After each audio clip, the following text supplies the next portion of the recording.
KIMS hospital Secunderabad సుఖీభవకు తిరిగి స్వాగతం. గురక మూలంగా పక్కవారికే గాని తమకు ఎలాంటి సమస్యలు ఉండవని అనుకుంటారు చాలా మంది. కానీ అది నిజం కాదు.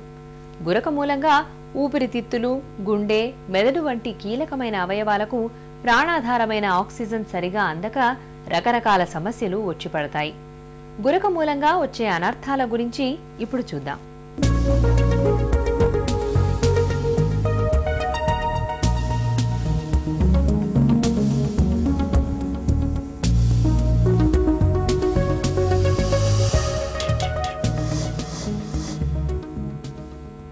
సహజంగా ఒక వ్యక్తి గురక పెడుతున్నప్పుడు ఆ సంగతిని ఎక్కువగా పక్కవాళ్లే చెబుతుంటారు.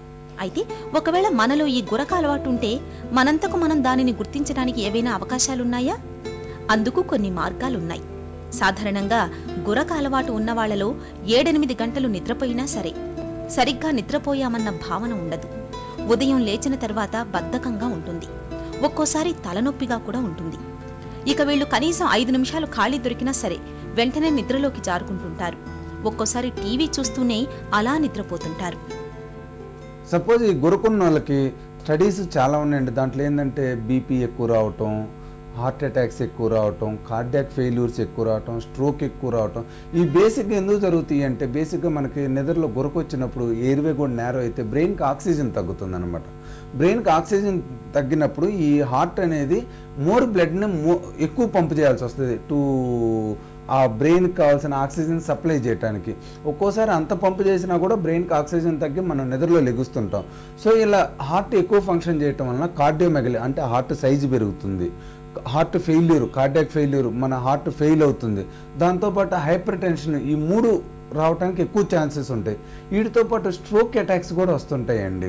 వీటితో పాటు ఏంటంటే మనకి ఈ నైట్ డీప్ స్లీప్లోకి వెళ్ళపోవటం వలన డే టైం స్లీపీగా ఉంటాం. ఎస్పెషల్లీ కూర్చున్నప్పుడు నిద్రపోవటం, ఆఫీసులో సరిగా వర్క్ చేయకపోవటం, ఎస్పెషల్లీ డ్రైవింగ్ యాక్సిడెంట్స్ చాలా ఇన్సిడెంట్ పెరుగుతుందండి. ఈ అబ్స్ట్రక్టివ్ స్లీప్ యాప్నే ఉన్న వాళ్ళు ఏం చేస్తారంటే డే టైం డ్రైవ్ చేసేటప్పుడు ఆ నిద్ర సరిగా లేకపోవటం వలన రాత్రి తోలుతూ ఉంటారు. సో వాళ్ళు యాక్సిడెంట్ చేసే అవకాశం ఎక్కువ ఉంటుంది అన్నమాట. సో మనం ఎప్పుడు కూడా ఈ స్నోరింగ్ ఉన్న వాళ్ళని జాగ్రత్తగా చూసుకోవాలి. వాళ్ళని వీలైనంత వాటికి లాంగ్ డ్రైవ్స్కి అవాయిడ్ చేయడానికి ప్రయత్నించాలి. గురక్కి మెయిన్గా ఏంటంటే ఇప్పుడు ముక్కు గొంతు ప్రాబ్లం అనుకోండి ఈజీగా ట్రీట్మెంట్ ఇవ్వచ్చండి. ఆ ముక్కులో సపోజ్ సింపుల్గా కండే పెరిగింది అనుకోండి, వేరే ప్రాబ్లం లేదు. దానికి మనం ముక్కులో స్ప్రే కానీ వేడి నీళ్ళు ఆవిరి పడతా ఈ స్ప్రే ఇచ్చుకుంటా, దాంతోపాటు కొన్ని సెట్రిజిన్, ఎలర్జీ ఉన్న వాళ్ళకి సెట్రిజిన్ కూడా ఇచ్చామంటే స్నోరింగ్ తగ్గే అవకాశం ఉంటుందండి. దాంతోపాటు ఏంటంటే ఈ మధ్యలో కొత్తగా ఈ గొంతులో ఎక్సర్సైజులు ఉంటాయి, ఓరోఫెరెంజియల్ ఎక్సర్సైజ్ అంటాం, అవి చేసినా కూడా తగ్గుతుంది అన్నమాట.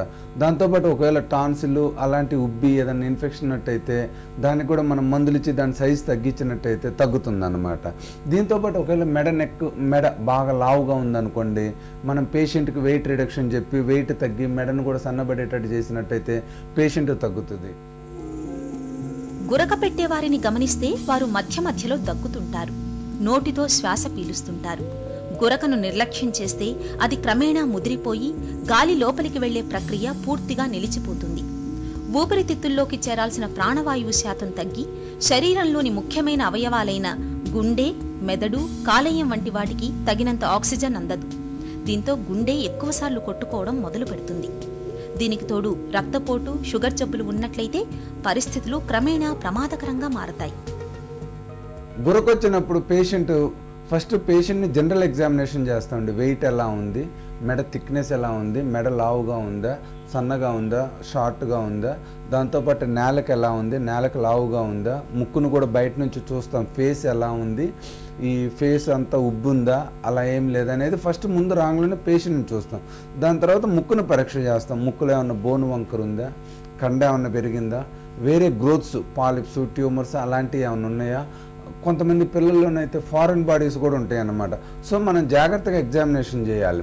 అలానే నోట్లో కూడా నేలక సైజ్ ఎలా ఉంది, అట్లనే గొంతు దగ్గర ఓరోఫారెన్స్ అంటాం, టాన్సిల్ పక్కన ఫెరింజియల్ వాల్, ఇవన్నీ ఎలా ఉన్నాయి అనేది చూస్తాం. దాని తర్వాత ఏంటంటే పేషెంట్కి ముక్కు ఎండోస్కోపీ, గొంతు ఎండోస్కోపీ చేస్తాం అనమాట. మెయిన్గా ముక్కు ఎండోస్కోపీ ఏంటంటే మిడిల్ మీటర్స్, ముక్కుకు కొద్దిగా వెనక భాగంలో పోస్టీరియర్ నారిస్ నాసోఫారింగ్స్ అంటారనమాట. అక్కడ ఎలా అంటే మాస్ ఉందా, లేదంటే ఏదైనా థిక్నింగ్ ఉందంట, లేదంటే వేరే అనటామికల్ అబ్నార్మాలిటీ ఏదైనా ఉందనేది చూస్తాం. ఈ గొంతు ఎండోస్కోపీ ద్వారా ఏం చేస్తామంటే బేస్ టంగ్, అంటే నేల వెనక భాగాన్ని బేస్ టంగ్ అంటాం. అక్కడ ఏదన్నా ఉబ్బు ఉందా, అట్టనే దాని పక్కనున్న గొంతు ఏమన్నా ఉబ్బి నేరో అయిందా, దాంతోపాటు ఎపిగ్లాటిస్ లారిన్స్ అంటాం, వాటిల్లో ఇంకేమన్నా ప్రాబ్లమ్స్ ఉన్నాయని చూసుకుంటాం. So this is the basic investigations. ఒకవేళ వీటిల్లోనే మనకు ప్రాబ్లం తెలిసిందనుకోండి, వెల్ అండ్ గుడ్, పేషెంట్కి ఎక్స్ప్లెయిన్ చేస్తాం. దాంతోపాటు పేషెంట్కి ఏదన్నా కొద్దిగా సెంట్రల్ యాప్నే ఉందన్నా, లేదంటే బ్రెయిన్కి ఆక్సిజన్ సరిగ్గా అందుతుందా లేదా అనేది నిద్రలో మనం పాలిసామ్నోగ్రఫీ టెస్ట్ ద్వారా తెలుసుకోవచ్చు అనమాట. So most of the times పేషెంట్స్కి ముక్కు గొంతు ఎగ్జామినేషన్ చేసిన తర్వాత కొద్దిగా కంక్లూజన్ వస్తుంది. దాంతోపాటు సెంట్రల్ పార్ట్ కూడా ఏదైనా ఉందా లేదనేది ఈ పాలిసామ్నోగ్రఫీ టెస్ట్ ద్వారా చేసుకుంటాం. దీన్ని స్లీప్ స్టడీ టెస్ట్ అంట అనమాట. వాళ్ళు నైట్ వచ్చి మనకు మిషన్ పెడతారు, చాలా సింపుల్గా ఉంటుంది మిషన్, మనకు నిద్ర కూడా ఎలాంటి డిస్కంఫర్ట్ రాదు. దానివల్ల ఏమవుతుందంటే మనకి నిద్రలో బ్రెయిన్కి ఆక్సిజన్ సరిగా అందుతుందా లేదా అని తెలుస్తుంది అనమాట. సపోజ్ స్నోరింగ్ ఉంది, బ్రెయిన్కి ఆక్సిజన్ మంచిగా అందుతుంది, మనకి నిద్ర కూడా పెద్ద డిస్టర్బ్ లేదంటే అది పెద్ద సీరియస్ కాదు. అంటే మనం కొంచెం టైం తీసుకొని అయినా స్నోరింగ్కి బేసిక్గా ఈ ముక్కు గొంతు భాగంలో ఉన్న ప్రాబ్లమ్ని సాల్వ్ చేసుకో. అలా కాకుండా బ్రెయిన్కి ఆక్సిజన్ తగ్గుతుంది, అది కూడా ఎక్కువ సార్లు తగ్గుతుందనే అంటే మటుకు ఆ రిపోర్ట్లో మనం ఇమీడియట్గా దాన్ని సీరియస్నెస్ని బట్టి కారణాన్ని ఇమీడియట్గా తెలుసుకొని దానికి అవసరమైన ట్రీట్మెంట్ ఇవ్వాల్సి వస్తుంది అన్నమాట. గురకను తగ్గించుకోవడానికి సర్జరీ చేయించుకోవడం ఒక్కటే పరిష్కారమని మనలో చాలా మంది నమ్ముతారు. అయితే ఇది ఒకప్పటి మాట. ఇవాళ్ల గురకను అదుపులో ఉంచుకునేందుకు ఆధునిక వైద్యంలో మనకు చక్కటి మందులు అందుబాటులోకి వచ్చాయి. గురకను తగ్గించే మందుల గురించి ఒక చిన్న విరామం తర్వాత తెలుసుకుందాం.